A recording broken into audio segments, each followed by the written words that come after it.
Janet sits in her lonely room, sewing a silken seam, looking out on Carter Hall, among the roses green. And Janet sits in her lonely bower, sewing a silken thread, and long to be in Carter Hall, among the roses red. When we first started, we were doing Irish and some American and English and Scottish.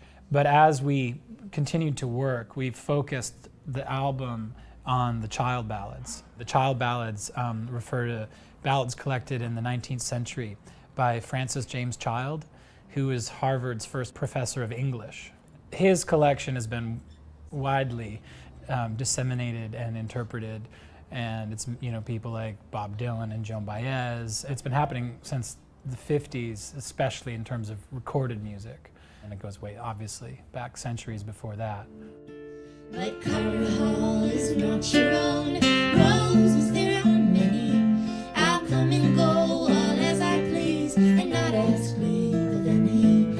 And he has took her by the hand, took her by the sleeve, and he has laid this lady down. It's real different than what you hear in American folk music, you know. It seems like the ballads that made it across the pond, a lot of them are a little more stark, or they're more like morality tales. There's more sort of black and white, a murder ballad. And these songs, there's fairies. I mean, there's weird things going, a lot of witches and curses and shape-shifting and things like that. And the fact that you can get across, you know, some of these pretty Byzantine plots is really exciting. We would do what we called bushwhacking, which was when we couldn't find what we were looking for in the book, and we would make something up. And it was like, okay, how can we sing these songs? How can we sort of make these our own? You know, we got more comfortable bushwhacking as we got deeper in. He goes among them all, as clean as any glass. Their lippin' spoke her father.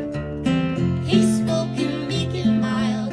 Oh, alas, my daughter, I fear you go with child. Is it to a man of might, or to a man of means? Or who among my gentlemen shall give the babe his name? We just came from England and Scotland, and we were over there for a couple weeks. It was pretty gratifying. I mean, we definitely were a little like, we had some trepidations about, because the music comes from over there, and here we are, you know, singing it in our funny accents and stuff. But the nicest thing that I heard was somebody saying that we came at it almost like in a innocent way, because we weren't raised with the like church of British folk music. We allowed ourselves to be a little more cavalier and free to try out some, you know, some changes to the text in ways that if you were sort of raised that this was like a, you know, a holy relic, then you wouldn't have felt so free to do that.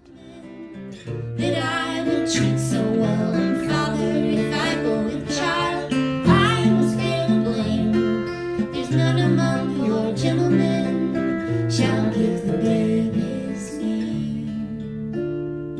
She's let the seam fall at her heel, the needle to her toe. She has gone to Carter Hall as fast as she can go. She is down among the weeds, down among the thorn, and then appeared in town then again. Says the lady, pull no more, what makes you? It was definitely cool to play in California last night. It was really the first gig we've done with these songs in the States. We felt the difference immediately, just in the way that even that we talked about the songs. Because we sort of would in England expect that everyone had already heard 5 versions of this ballad and knew the story backwards and forwards. But over here it feels a little bit more like, hey, here's the story and here's what it's about and here's the characters, and like a novelty, I guess. And all the summers stay. You have to be modest, and I mean, you're doing your best and you're trying to be creative and you're trying to put your stamp on it, but that needs to be balanced by your respect for a tradition that is hundreds of years old. And so it's like where you split the difference between those sort of competing influences is that's the challenge. I'm on the road.